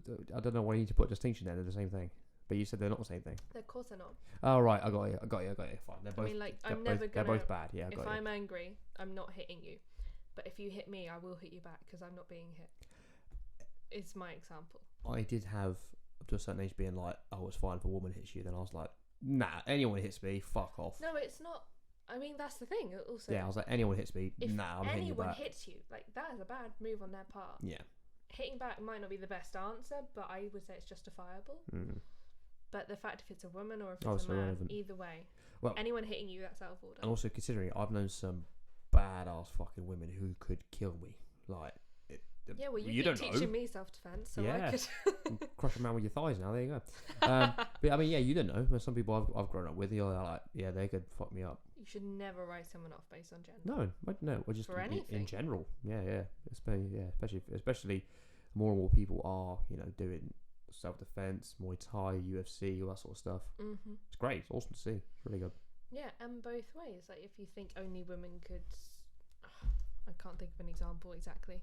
Sorry, do I keep moving away from the microphone? It's because it's what you got to remember is that because I'm trying to look at you around it. Unfortunately, it's got to block us. Unfortunately, I'm so used to looking at your face. I know it's a pretty face. I like to think. My mummy says it is. Yeah. Completely lost track. Next question. Fighting UFC shouldn't write people off. Next question. Let me just check my notes. I can't say it's because it's stealing it from someone else's podcast. What is it? I was going to say, what was your first drunk experience? Like drunk, not just having a drink, but drunk. Joe Stevens was the first. Oh yeah, that sounds about right. Yep. The first. Oh god, where was it? It was Shaquille's house, I think. Snake bite night. Go everyone fuck with 2 drinks.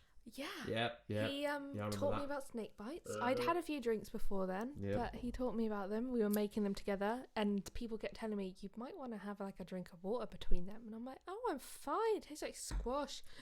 I was quite drunk. Everyone was. I take full like half the credit.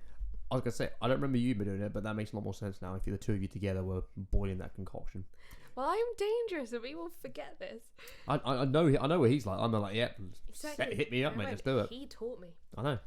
So whenever we make snake bites, so there were the snake venoms at that barbecue party where I ended up eating the raw steak. No. Snake venoms are dangerous. Wait, what's wrong with eating raw steak? It'll just take a while. Oh yeah, that wasn't an issue. It's just a reference point. Yeah. The snake venoms were bad though. Like I'd been drinking pear cider all afternoon and then deciding to mix it with, I think it was that Red Stripe beer, and Jerome had some rum. Red Stripe beer. Captain Jack spiced. No, Captain Morgan spiced. Sorry. I don't know what it was. Captain Morgan. I just know that we added rum. Yep. To cheap beer. Yep. And pear cider. Yep. And I still can't drink pear cider. Still. I can't drink apple cider. No, actually, I think I've fairly gone off cider in general.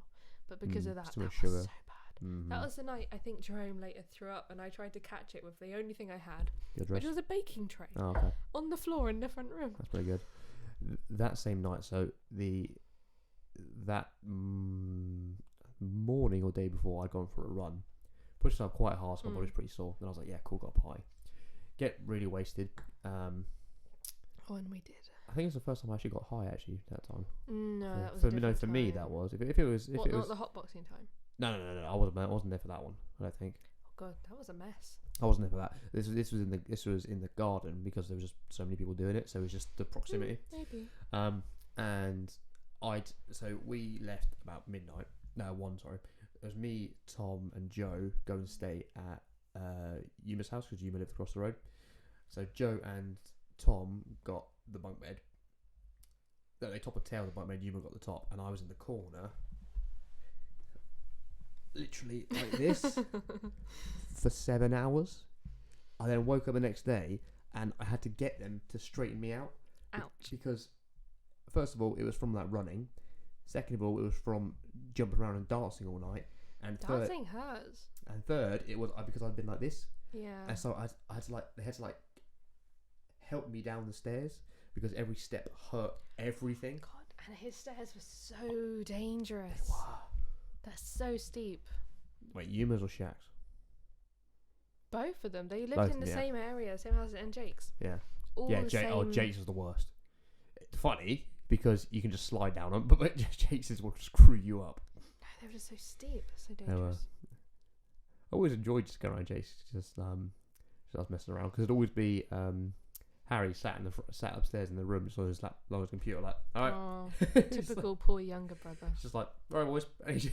He'd always say hello to me, but he'd just be there like, yep, see you later, Bye. It's always the way. So that would have been, you would have been 16 then. If that's the first time you got drunk, as opposed to just start drinking. Yeah, that's right. Yeah. Okay.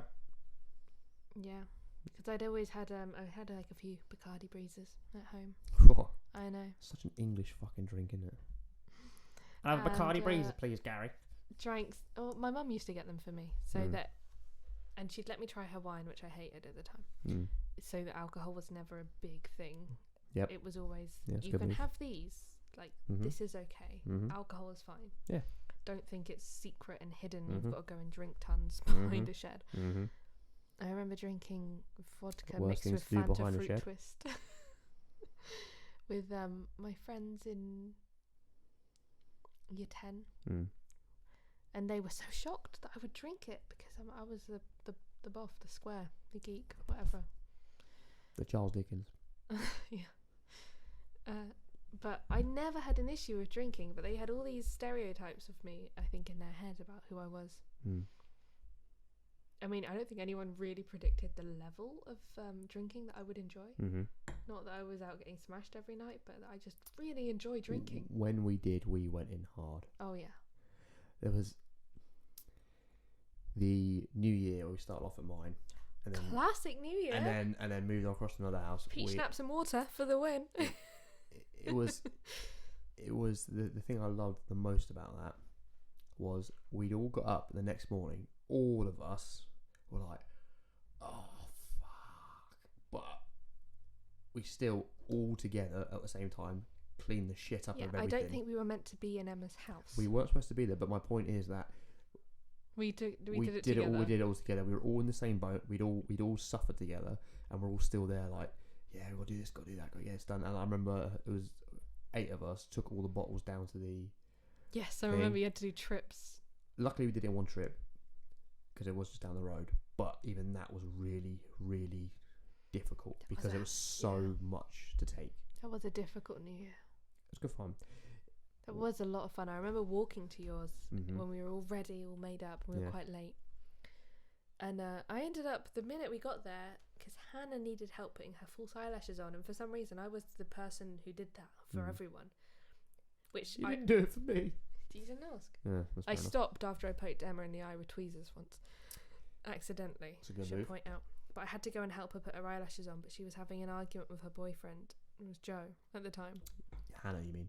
Yeah. You said Emma. No, it stopped after I poked Emma in the eye. I see. But I had to help Hannah put her eyelashes on. Got it. So we were in your bathroom upstairs. Me, Hannah, and Joe.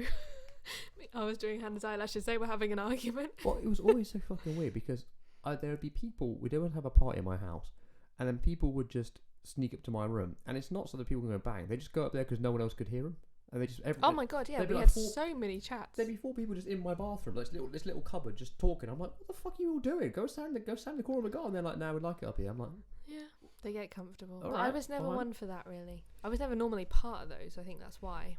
But I always love being in the kitchen. It's a thing for a reason.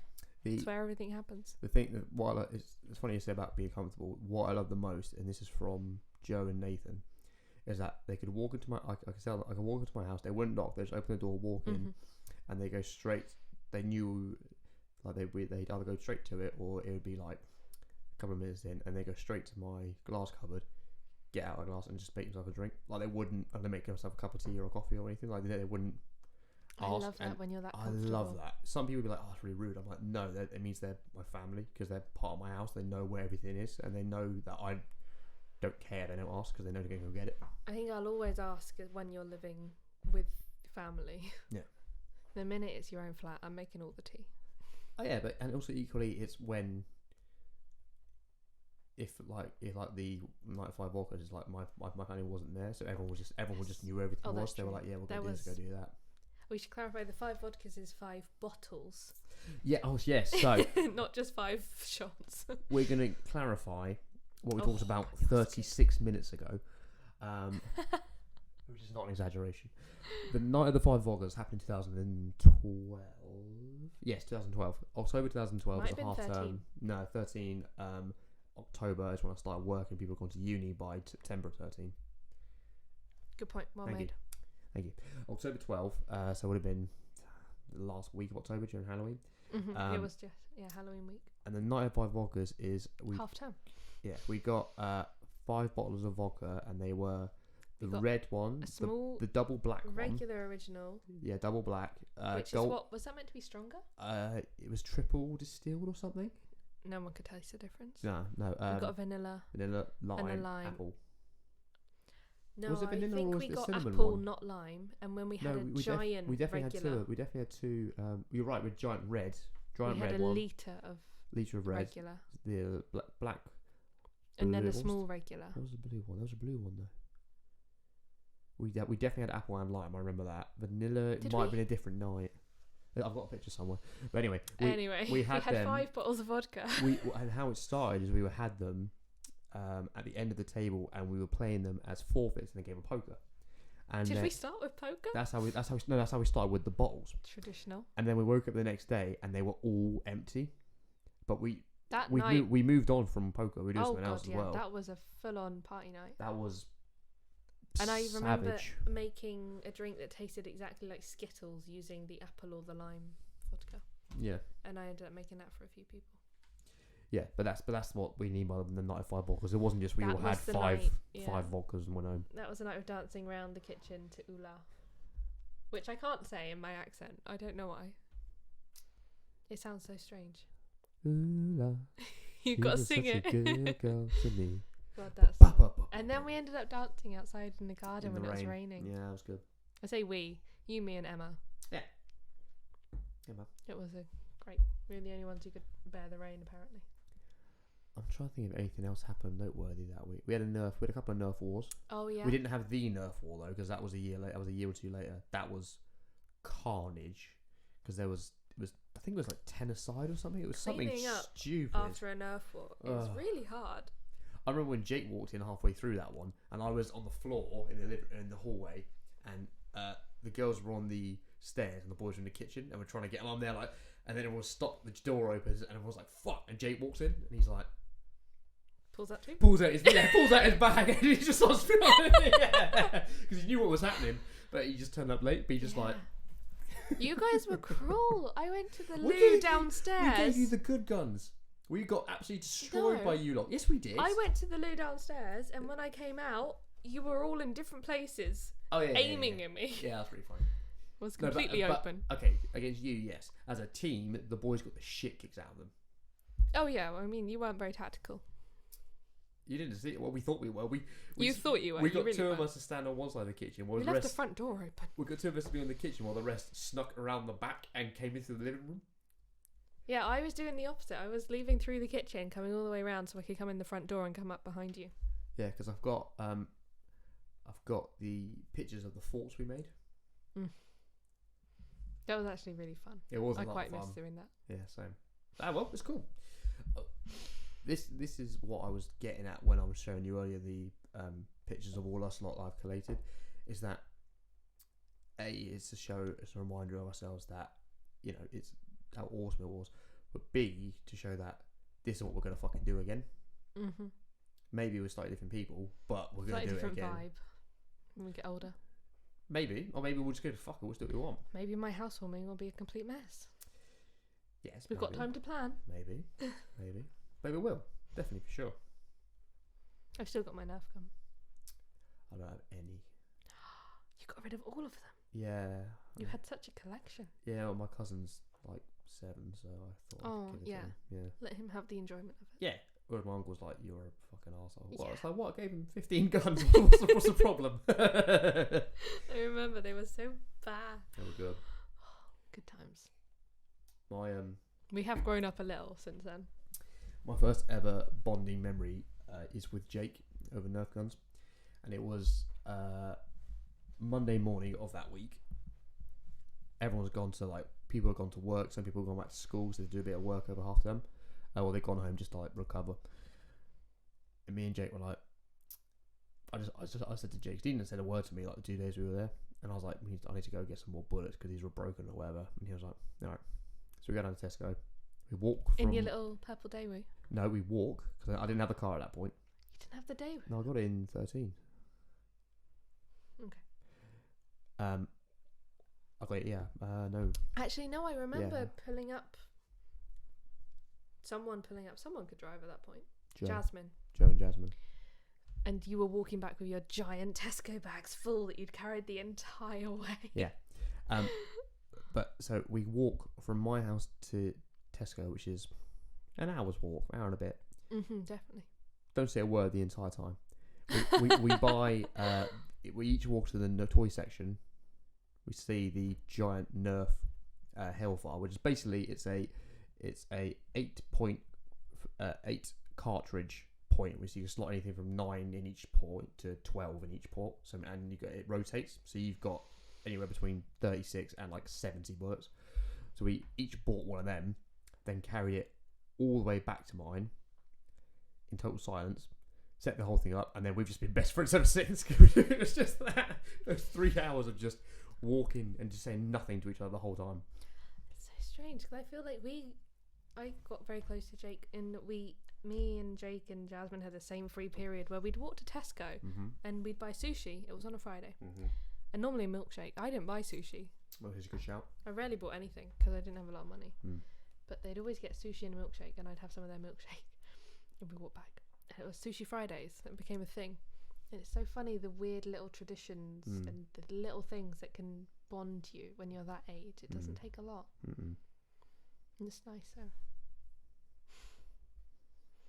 It's funny stuff. I think it's just, and different people bond different ways. Like, Jake and Michael, I bonded with not saying a fucking word, just through doing something, and then. Well, that makes complete sense knowing you guys. You're all very physical people. Yeah. Oh yeah, especially Michael. Like, Jesus Christ. It's funny, but it's funny looking at the people that you're really close with now and thinking how you met them.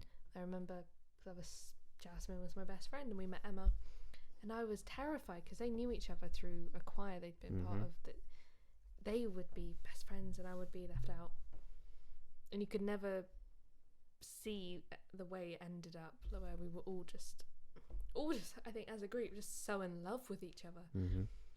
And it was a family. It really felt like a family, and it was the most healing, sort of cathartic experience, sixth form as a whole, that it could have been. I think I have very incredibly positive memories that possibly aren't overly representative of the experience as a whole, but they're the ones that lasted. And the friendships and relationships we got from that time that are still standing. People always used to say, oh, it's at university you meet your friends for life and everything, and I just thought that was nonsense, because we were 16, 17, 18, but we did all of that together. I think as well is that we carried it on through the university years. For some of the people, mainly because you never left. All of you stayed hanging around Reading. Even the people that went to uni, we still carried on. Not all of them, admittedly, but we still made the effort. Like the both camping trips, people were at uni. True. And the first trip was like 20 people. Second trip, 15. Yeah, that tiny field in Oxfordshire. Yeah, and then the one after that was the 8 of us, and that was kind of cool. That was amazing. Just those 3 days was awesome. I remember me, you, and Jasmine go back to mine, and we're all there like, we don't want to fucking leave. We're just like, I know, we didn't. It felt so strangely like an ending. Yeah, I mean the holiday was ending. It felt bigger than that. I think we just didn't want to go back to real life. It was, because we had nothing but. It was a gorgeous trip, that. It was good. Weather was perfect. And I think we were getting to that point where we were properly adults, and the stress of adult life was beginning to make itself known.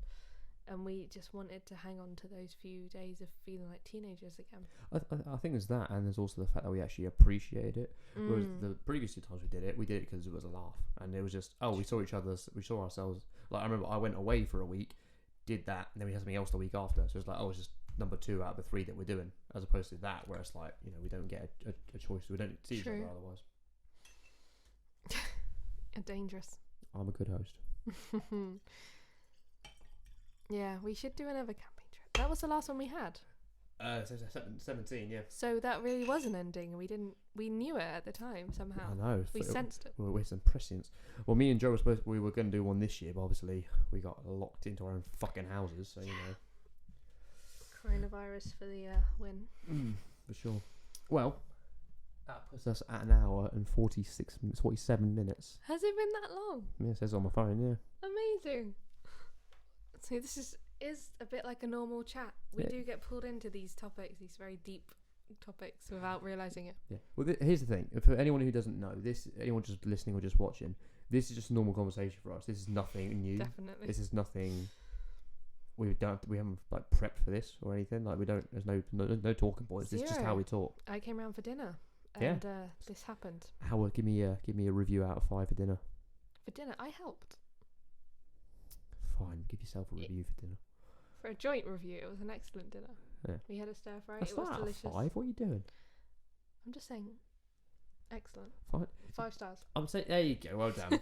Good. You jumped on it. Well done. Yes, Matt bought the wine, which does give him the edge. I didn't bring it. I didn't buy anything. Fine. He provided the wine. Yeah.